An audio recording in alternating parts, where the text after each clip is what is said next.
की, मुझे नहीं लगता कि रोक लगाएँगी, लेकिन वो कैसे वो बाद में आऊँगा। पहले तो ये जान लें कि जिन्होंने अपील की है अश्विनी उपाध्याय वो क्या चीज़ हैं। ये तो खबरों में बता दिया गया कि वो बहुत सीनियर वकील हैं और उनकी एक और वो है कि जो एक्सट्रीम राइट इस समय इंडिया का है, उसके वो पीआईएल वकील हैं, वो पीआईएल करते रहते हैं, एक देश एक कानून, एक देश एक सिविल कोड, इस टाइप की बहुत सारी अपीलें वो कर चुके हैं। लेकिन एक और पहचान इनकी ये है कि आप याद कीजिए कि कुछ महीने पहले जंतर मंतर पे एक कार्यक्रम का आयोजन हुआ था, जिस कार्यक्रम में राम राम चिल्लाएंगे वाले नारे लगे थे, तो उसके आयोजक भी अश्विनी उपाध्याय ही थे। और उस दिन हमने इस पर एक कार्यक्रम भी किया था, ये भी मैं आपको ध्यान दिला दूं।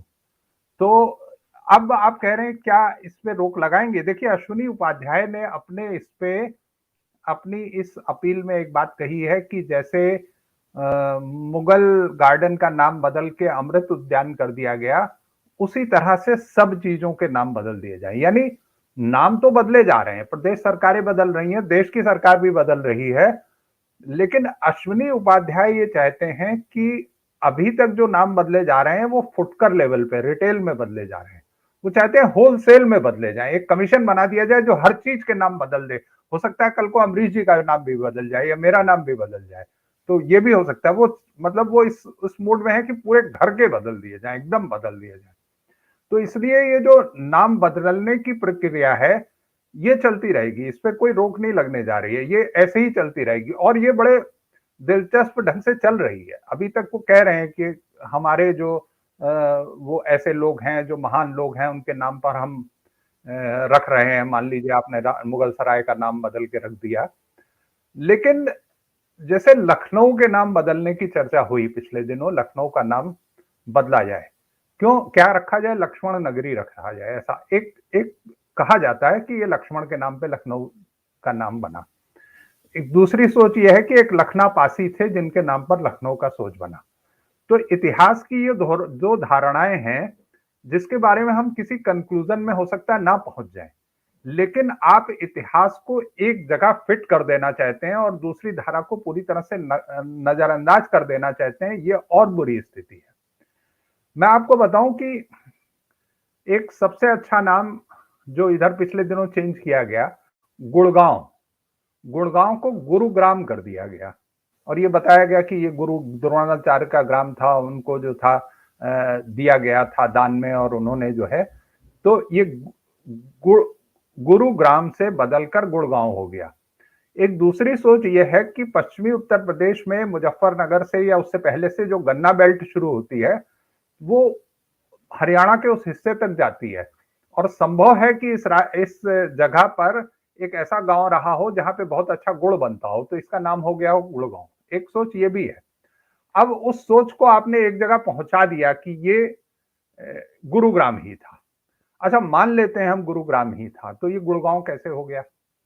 एक भाषा विज्ञान में एक वो आता है, उसको कहते हैं मुख सुख।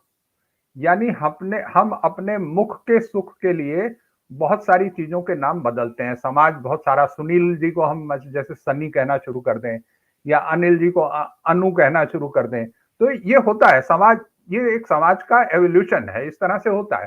तो एवोल्यूशन से जो एक नाम एक जगह हम पहुंचे हैं, अब उस पूरे एवोल्यूशन को नकार देना चाहते हैं। अब क्या करना क्या चाहते हैं भाई? आपने उसका नाम जो है ऐसे ही बदल दिया। एक मैं उदाहरण और दूंगा, दो उदाहरण दूंगा बल्कि। राम सागर मिश्र नगर वाला जो आपने जिक्र किया, ये एक अलग मामला है। देखिए, इंदिरा नगर जो था वो इमरजेंसी से थोड़ा सा पहले बनाया गया और इंदिरा गांधी के नाम पर, इंदिरा गांधी उस समय जिंदा थी, इस पर लोगों ने आपत्ति भी की थी। अब राम सागर मिश्र कौन थे ये आप समझ लीजिए। राम सागर मिश्र लखनऊ के गणेशगंज मोहल्ले में रहने वाले एक समाजवादी नेता थे और वो एक समाज सेवक भी थे। यानी वो सुबह उठते थे और 7 बजे लखनऊ के बलरामपुर हॉस्पिटल पहुंच जाते थे और उसके बाद फला का पर्चा आना है, फला डॉक्टर को दिखाना है, फला अनपढ़ है उसकी एप्लीकेशन लिखवानी है, वो सारा काम बैठ के समाज सेवक का वो 2 बजे तक करते थे।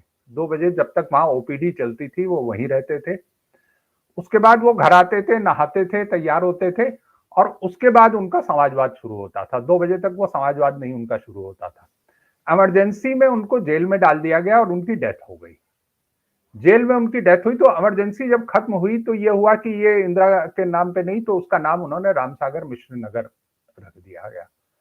जब तक वो 19 महीने का जो था वो रामसागर मिश्र नगर रहा, उसके बाद कांग्रेस की सरकार बनी, फिर से वो इंदिरा नगर हो गया।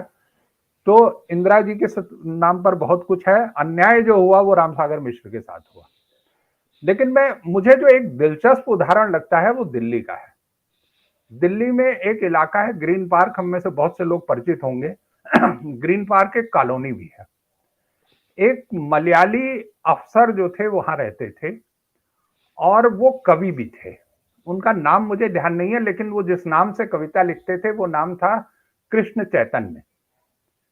60 के दशक में उनका निधन हो गया।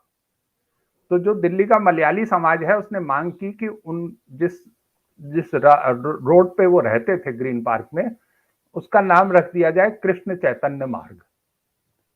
ये बात स्वीकार कर ली गई, उसका नाम हो गया कृष्ण चैतन्य मार्ग। फिर हम आधुनिक काल में पहुंच गए। उसमें कृष्ण चैतन्य साहब को तो लोग भूल गए। लोगों को लगा कि ये कैसा नाम है भाई। तो उस सड़क का नाम अब बदल के कर दिया गया है श्री कृष्ण चैतन्य महाप्रभु मार्ग। तो हमारे यहाँ जो नाम नाम की परंपरा है और नाम की जिद जो है वो हमको कहाँ ले जा रही है। हम अपने इतिहास को, अपने इतिहास के लोगों को, अपने एवोल्यूशन को सब कुछ नकार रहे हैं सिर्फ इस जिद में कि हम अपने अलग ढंग से नाम रखने हैं। ये बहुत रोचक आपने उदाहरण दिया और अद्भुत उदाहरण है, वाकई मुझे भी नहीं पता था ये जो जानकारी है। अनिल जी, मैं आपके पास आऊंगा।